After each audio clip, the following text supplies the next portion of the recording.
Crying over you.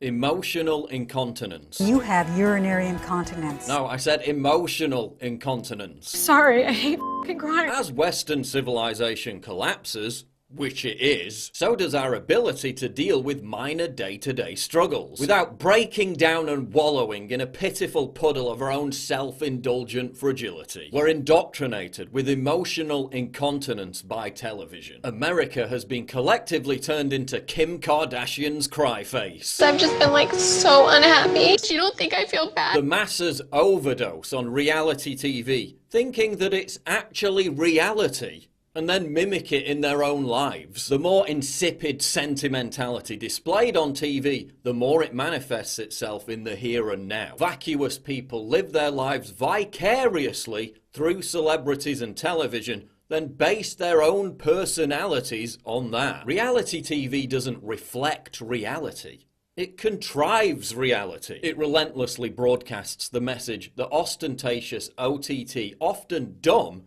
displays of emotion are to be imitated. Take me outside, how about that? Sorry, I didn't get that. Are you speaking English? People breaking down and sobbing because Gordon Ramsay had his team renovate their restaurant. A stunning fresh coat of paint. Oh my God! We've updated the upholstery. New plates. Unfucking believable. No, you're not supposed to cry over a paint job and some new furniture. The same is true of YouTube. YouTubers are rewarded for emotional incontinence and oversharing. The try not to cry challenge. Constantly crying and whining about their drama and their breakups. The viewers lap it up like water in the desert, then ape their behaviour. Oh, why is everyone crying? Such a baby. Last year, Twitter users revealed what made them cry. The answers included people who cried at not being able to fit all the things they wanted to in their bag, getting the wrong sauce with chicken McNuggets, and crying at a picture of a man because he looked like he was nice. The floodgates of emotional incontinence are also flung open whenever a celebrity dies. Why do people whimper and sob over dead celebrities they never knew, and in many cases rarely even thought about until they died? Does this betray another form of weakness, our inability to process the concept of death itself? Our mass public outpourings of grief and canonization of dead celebrities, a sign that humanity has never been more afraid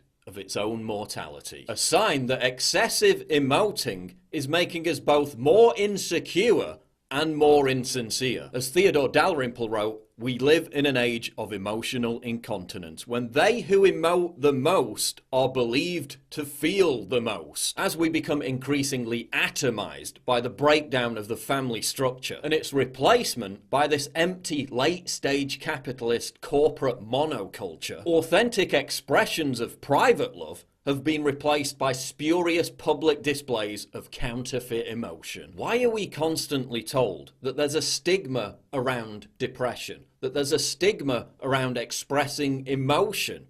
There isn't. The opposite is true. It's constantly drilled into us that depression is normal and that emotional incontinence and oversharing is to be encouraged. You can barely go 2 minutes without seeing someone drone on about how depressed they are on Facebook or Twitter or YouTube. This has two consequences. It trivializes actual depression and it incentivizes weak-mindedness. And I'm not saying you should never cry or express emotion, especially people who have experienced real trauma and have PTSD like injured war veterans or female rape victims. But please, save it for something that actually deserves that response. Otherwise, you cheapen the entire range of human emotion. You limit the human capacity, when it's necessary, to deal with actual grief and suffering. Our ancestors lived through the Great Depression, famine, war, poverty. They didn't get morose over someone not replying to their WhatsApp message within 10 minutes.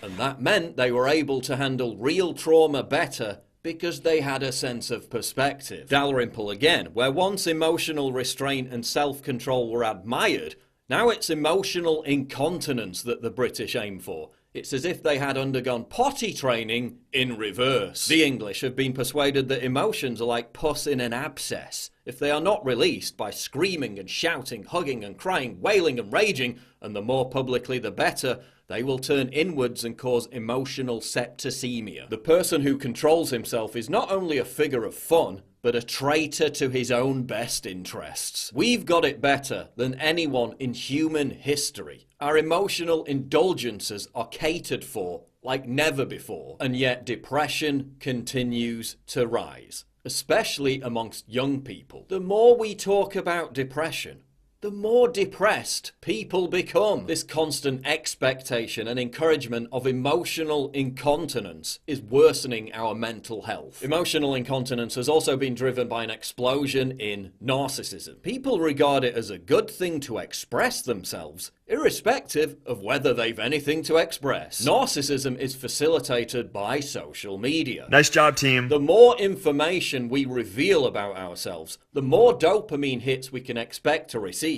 from likes, shares, and comments. Yet we can never seem to compete with that one friend whose Instagram feed just seems like they're having that bit more fun, which in turn makes us more depressed. Society's endorsement of emotional incontinence is training us to behave like we have a mental disorder. Seriously, it's a mental disorder. Pseudo-bulbar effect.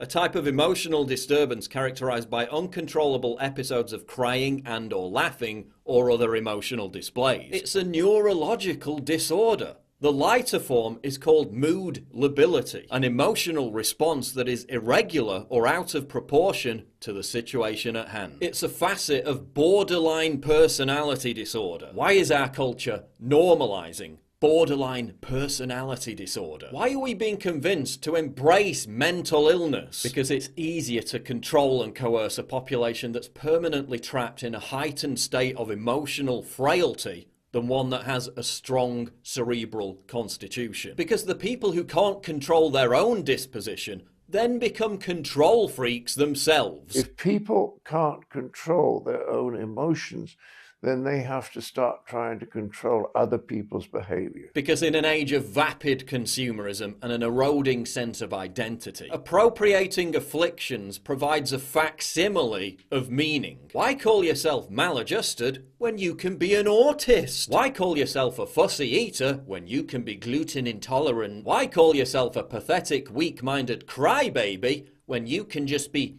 comfortable with externalizing your emotions? Men being browbeaten out of their toxic masculinity is also creating a generation of soylent drinking, emotionally incontinent, blubbering manlets. Soy boy. And again, I'm not talking about people who have experienced real suffering. I'm talking about people who cry about not being able to get their eyebrows to look the same. Now I know what you're thinking. Paul, you're just a heartless, miserable bastard. Yeah, and... I simply am not there. Actually, no. I'm a stoic. I'm not making all this stuff up off the top of my head. I'm not regurgitating some stereotypical stiff upper lip basic bitchery. This is called Stoicism, a branch of philosophy that stretches back to the 3rd century BC. Stoicism is the antidote to emotional incontinence. Stoicism is a realistic alternative to nihilism, and I'll devote an entire video to it in the near future. Look, if we've reached the point where people are bringing emotional support pigs onto airplanes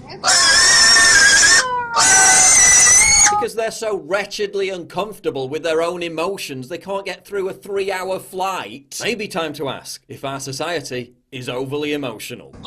If we've reached the point where people are so devoid of any sense of mental stability, they claim to have 400 different personalities, some of which are children, meaning they can't even take care of their own basic needs. Maybe time to ask if the parameters of what society accepts as a genuine mental illness have been stretched too far. Maybe time to ask if our obsession with emotional incontinence is changing us in ways that can never be reversed.